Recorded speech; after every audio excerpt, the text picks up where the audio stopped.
सर्दियों के शुरू होने से पहले एक हाउसवाइफ को क्या करना चाहिए? क्योंकि सर्दियों से रजाइयाँ, गद्दे या ब्लैंकेट या गर्म कपड़े निकालने का नाम नहीं होती, बल्कि ऐसे बहुत से काम होते हैं जो वक्त पे कर लिया जाए तो पूरा विंटर सीजन सुकून और खुशी से गुजरता है। तो आज के व्लॉग में मैं आपको बताऊंगी वो छोटी छोटी तैयारियां जो एक स्मार्ट और केयरिंग हाउसवाइफ को सर्दियों के आने से पहले जरूर कर लेनी चाहिए। तो इसके साथ ही व्लॉग का आगाज करते हैं। तो अस्सलाम वालेकुम माय यूट्यूब फैमिली, उम्मीद करती हूँ आप सब खैरियत से होंगे। अल्हम्दुलिल्लाह मैं भी बिल्कुल ठीक। जब मैंने डीप क्लीनिंग करनी होती है ना, तो उस दिन मैं हैवी किस्म का नाश्ता करती हूँ ताकि मुझे ना सारा दिन है ना एनर्जी मिले और पेट भी भरा हो और दिल भी करे काम करने का। तो जी मेरा सबसे पहला काम जो शायद हर बहन और हाउस वाइफ सर्दियों से पहले करती है वो है अपने ब्लैंकेट या कंफर्टर धोना, क्योंकि सर्दियों का मजा तभी आता है जब साफ सुथरी चीजें इस्तेमाल की जाए। मेरी वॉशिंग मशीन बड़ी है इसलिए मैं आराम से अपने ब्लैंकेट धो लेती हूँ। यहाँ मैं ये कहना चाहूंगी कि अपनी हेल्थ का ख्याल जरूर रखें। वो बहनें जो अफोर्ड कर सकती हैं और जिनके शोहर या घर वाले इजाजत देते हैं, इन्हें चाहिए कि सर्दियों में अपने लिए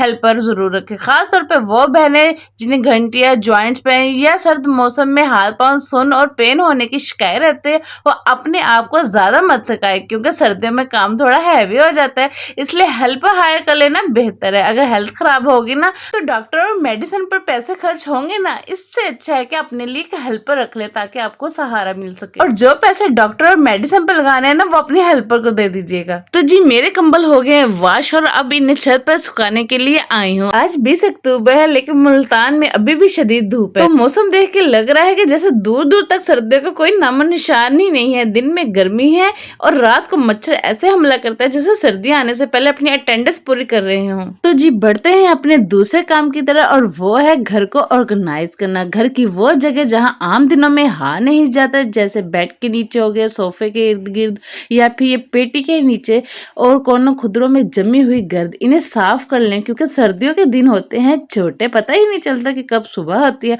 और कब शाम ढल जाती है। इसलिए बेहतर है कि अभी से आप डीप क्लीनिंग करना शुरू करें। अच्छा सर्दियों के दिन तो छोटे होते ही होते हैं और ऊपर से सुस्ती और ठंड इतनी लगती है ना कि कोई काम करने को दिल नहीं करता और बस दिल करता है कि बस चाय का कप और हीटर के सामने हम बैठे रहे और साथ में हम मूंगफलियां भी खाते रहे। सच में मुझे खुद को कभी कभी ऐसा लगता है कि हाथ पांव ना जम सके हैं, किचन में जाने को या कोई भी घर का काम करने को बिल्कुल दिल ही नहीं करता और बस आधा अधूरा ही काम किया जाता है। लेकिन फिर सोचते हो कि घर के काम तो रुक नहीं सकते, इससे थोड़ा सा ना खुद को मोटिवेट करना पड़ता है कि उठो सादिया घर के काम करो, बच्चे संभालो, नहीं तो बैठे बैठे ना मुकम्मल तौर पे फ्रीज हो जाओगी। तो इसी वजह से मैं अपने घर की ना डीप क्लीनिंग कर लेती हूँ क्योंकि मुझे ठंड बहुत लगती है। अब बढ़ते हैं घर के तीसरे काम की तरफ, वो है पंखे साफ करना। गर्मियों में तो ये हमारे ना बेस्ट फ्रेंड होते हैं, लेकिन जैसे ही सर्दी आती है ना ये बस खामोशी से ना छत पर लटके ही रह जाते हैं। इसलिए मैं हमेशा सर्दियों के आने से पहले ना पंखों की अच्छी तरह ना सफाई कर लेती हूँ क्योंकि जब सर्दियां खत्म होती हैं और गर्मियां शुरू होती हैं तो ये काम ना दुगना करना पड़ता है। और दूसरी बात ये कि अगर पंखे साफ ना होना और कभी अचानक कोई मेहमान आ जाए तो वो गंदे पंखे पूरे घर की सफाई पर ना पानी फेर देते हैं।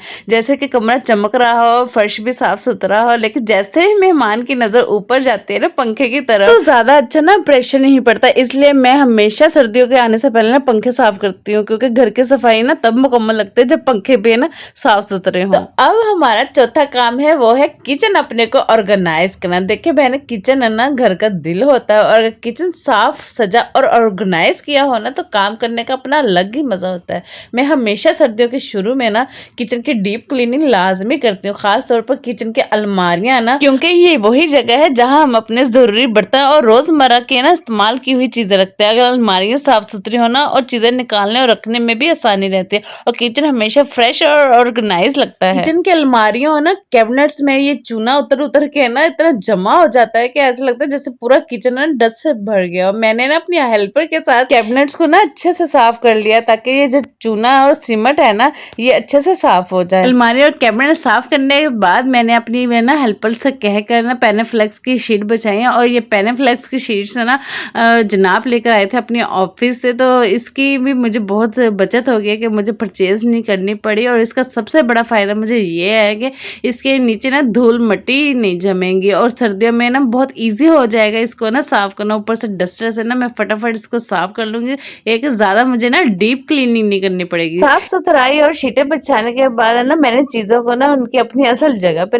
लगे हाथ है ना इन बाल्टियों पे भी मैंने ना अपनी हेल्पर से कह के कपड़ा लगवा दिया है ताकि साफ सुथरी अलमारियों में ना ये बाल्टियां पड़ी बिल्कुल नीट एंड क्लीन लगे। अच्छा जी, सामान को अपनी अपनी जगह पर रख दिया गया है। अब मैं आपको बताती हूँ वो 5वां काम जो सर्दियों से ना पहले मैं जरूर करती हूँ, वो है फ्रीजर को साफ करना। अक्सर ऐसा होता है ना कि अंदर बर्फ की एक है ना मोटी तह जम जाती है, जो बाद में ना निकालना बहुत मुश्किल लगता है। इसलिए मैं कोशिश करती हूँ ना कि सर्दियों में हर दूसरे तीसरे दिन मैं ना फ्रीजर को साफ करती रहूं, क्योंकि सर्दियों में ना मोटी तह अगर जम जाए ना तो इसको निकालना बहुत मुश्किल हो जाता है। और साथ ही ना इसका जो स्पीड और कूलिंग लेवल है वो थोड़ा सा कम कर दे। ऐसा करने से ना सिर्फ बिजली की बचत होती है बल्कि फ्रिज की लाइफ भी लंबी हो जाती है। अब बढ़ते हैं छठे पॉइंट की तरफ। वीडियो देख के आपको अंदाजा तो हो ही गया होगा कि मेरा छठा पॉइंट कौन सा है।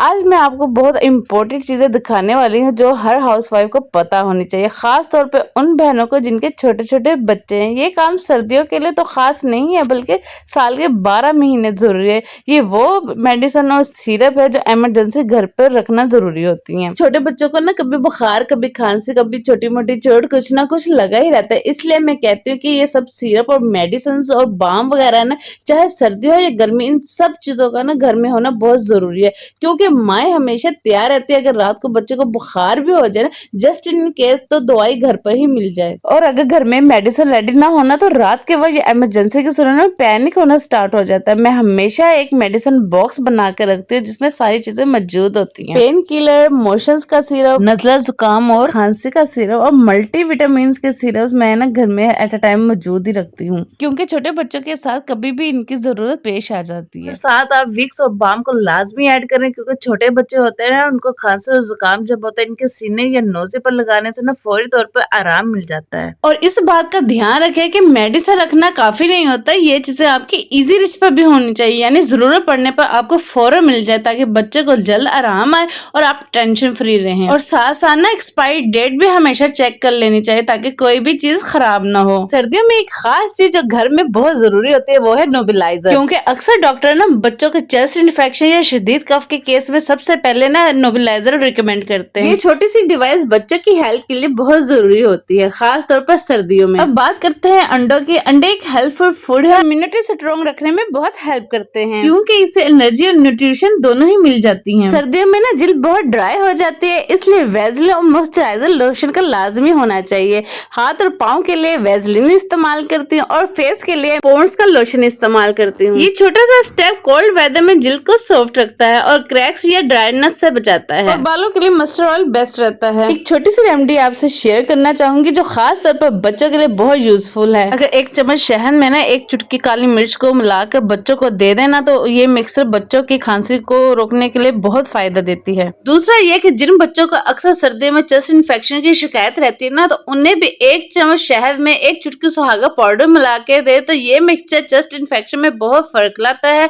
ये नेचुरल रेमेडी है और सेफ भी, खास तौर पर छोटे बच्चों के लिए। और साथ ही मैं ड्राई फ्रूट का ना पाउडर भी बना के रखती हूँ, खास तौर पर बच्चों के लिए। मैं इन्हें थोड़े से नीम गर्म दूध में डाल के देती हूँ। ये ना सिर्फ बच्चों को एनर्जी देता है बल्कि इम्यूनिटी भी स्ट्रॉन्ग रखता है। ये छोटे छोटे स्टेप ही बच्चों की हेल्थ के लिए बहुत फायदेमंद रहते हैं। और इन सब के साथ ही मैंने अपने और जनाब के लिए भी कुछ मेडिसिन मंगवा के रखी है, जिसमें कफ कोल्ड की ये टेबलेट्स हैं। और सर्दियों में बच्चों को कफ कोल्ड से रोकने के लिए ये मास्क परचेज किए हैं ताकि ये छोटे बच्चे मास्क यूज करें, क्योंकि ये मास्क यूज करना बहुत हेल्पफुल रहता है। सर्दियों में ना अक्सर गर्म कपड़े पहनने से ना एलर्जी हो जाती है और मैंने एलर्जी की भी टेबलेट्स मंगवा के रखी हुई है। और ये लिप बाम है, जुशांदा है और कुछ पेन किलर्स टेबलेट है। ये सब चीजें घर में होने से ना सिर्फ हेल्थ इमरजेंसी आसान हो जाती है बल्कि सर्दी में बच्चों और घर वालों का एक्स्ट्रा केयर और प्रोटेक्शन मिलती है। और बस ये छोटे छोटे प्रिपरेशन ही एक स्मार्ट हाउसवाइफ की पहचान होती है। अल्लाह करे कि हम सब अपने घर वालों की हेल्थ और कंफर्ट का ख्याल हमेशा रख सके और हर घर में ये छोटी छोटी चीजें मौजूद हों। और अल्लाह हम सब के घर पर हमेशा अपनी रहमत नाजिल फरमाए और हमारी हेल्थ हैप्पीनेस बरकरार रहे और हमारे घर वालों को स्ट्रॉन्ग ईमान अता करे। आमीन सुम्मा आमीन। अगर आज का इंफॉर्मेटिव व्लॉग आपको अच्छा लगा हो तो लाइक करें, कमेंट्स करें और चैनल को सब्सक्राइब करना मत भूलें ताकि आपको ऐसे मजीद यूजफुल टिप्स हमेशा मिलते रहें। मिलती हूँ नेक्स्ट व्लॉग में, तब तक के लिए अपना और अपने प्यार का ख्याल रखिएगा।